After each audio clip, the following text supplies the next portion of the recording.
ವೀಕ್ಷಕರೇ ನಮಸ್ಕಾರ. ಇವತ್ತಿನ ವಿಡಿಯೋದಲ್ಲಿ ನೀವು ಎಲೆಕ್ಟ್ರಿಕಲ್ ಪಾಯಿಂಟು ಮಾರ್ಕಿಂಗ್ ಯಾವಾಗ ಮಾಡಬೇಕು ಮತ್ತು ಯಾವ ಪಾಯಿಂಟ್ನ ಕನ್ಸಿಡ್ರೇಷನ್ ಮಾಡ್ಕೊಂಡು ಮಾಡಬೇಕಂತ ತೋರಿಸ್ಕೊಟ್ಟಿದ್ವಿ. ಸೊ ಎಲೆಕ್ಟ್ರಿಕಲ್ ಪಾಯಿಂಟ್ ಮಾಡೋಕ್ಕಿಂತ ಮುಂಚೆ ಒಂದು ಬೇಸಿಕ್ ಆದ ಇಂಟೀರಿಯರ್ಸ್ನ ನೀವು ಫೈನಲ್ ಮಾಡಬೇಕು.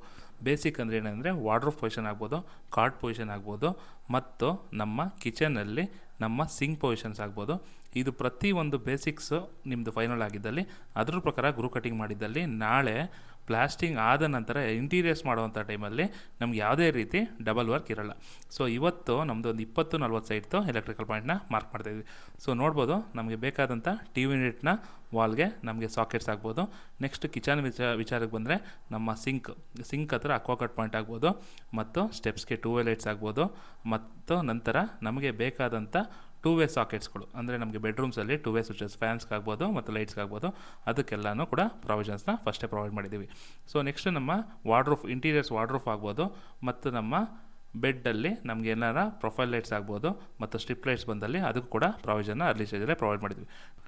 ನಿಮಗೂ ಕೂಡ ಇದೇ ರೀತಿ ಗುಣಮಟ್ಟದ ಕನ್ಸ್ಟ್ರಕ್ಷನ್ಗಾಗಿ ನಮ್ಮನ್ನು ಕಾಂಟ್ಯಾಕ್ಟ್ ಮಾಡಿ. ಸದಾ ನಿಮ್ಮೊಂದಿಗೆ ನಿಮ್ಮ ಮನೆ ಕಟ್ಕೊಡೋ ಮಗ ಶರತ್ ಮಾಡ್ತಿರುವಂಥ ನಮಸ್ಕಾರಗಳು.